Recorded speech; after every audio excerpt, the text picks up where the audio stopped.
चलिए आई सबसे पहले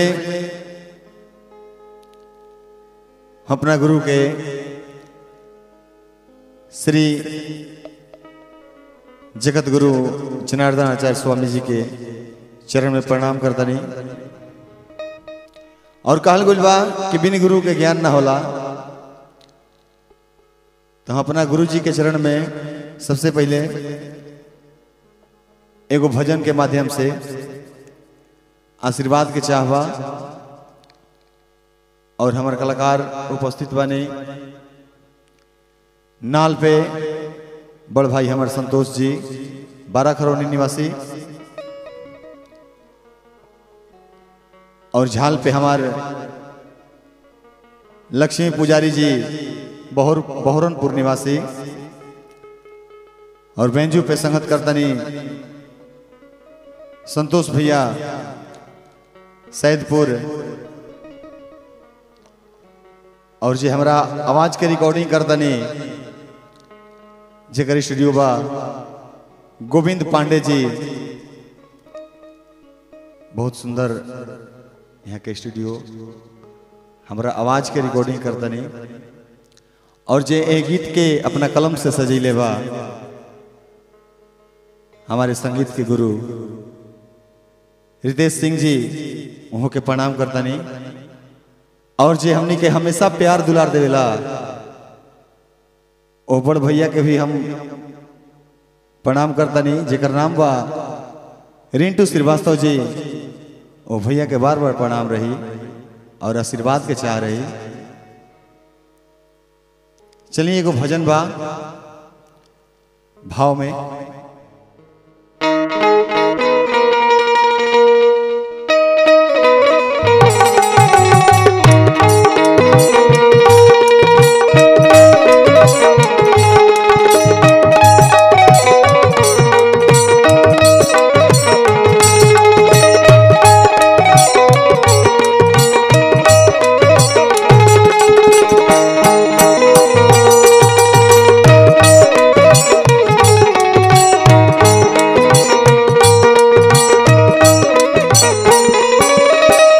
चारों धाम यही जे बावे जे करा चरण में चारों धाम यही जे बावे जे करा चरण में चला ये सुगनवा चला ये सुगनवा चला गुरु के शरण में चारों धाम यही जे बावे जे करा चरण में चारों धाम यही जे बावे जे करा चरण में।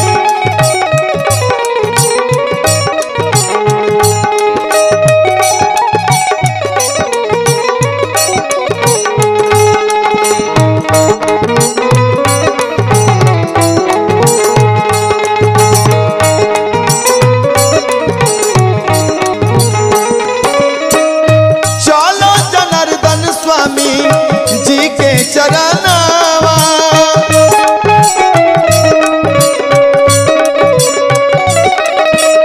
गंगा सा निर्मल होई तनवाया मानवा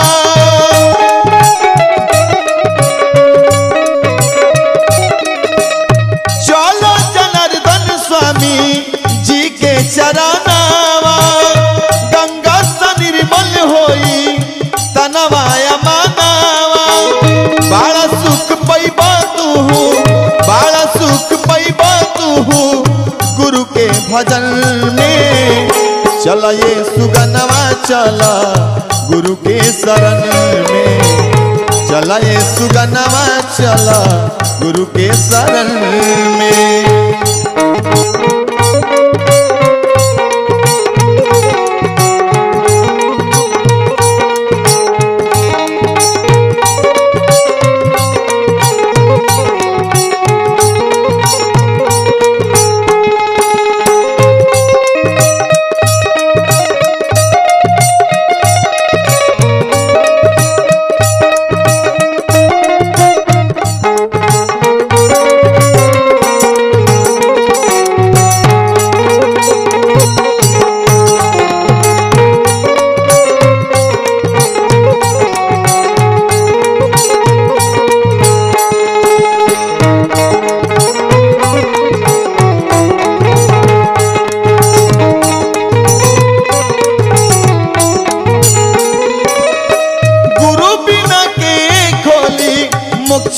केवाड़िया।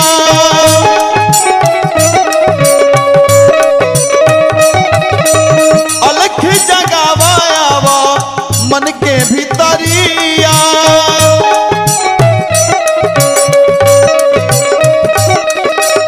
गुरु बिना के खोली मोक्ष के केवाड़िया।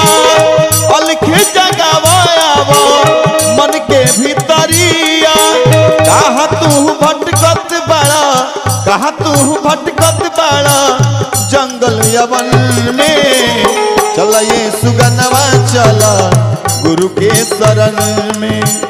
चला ये सुगनवा चला गुरु के शरण में।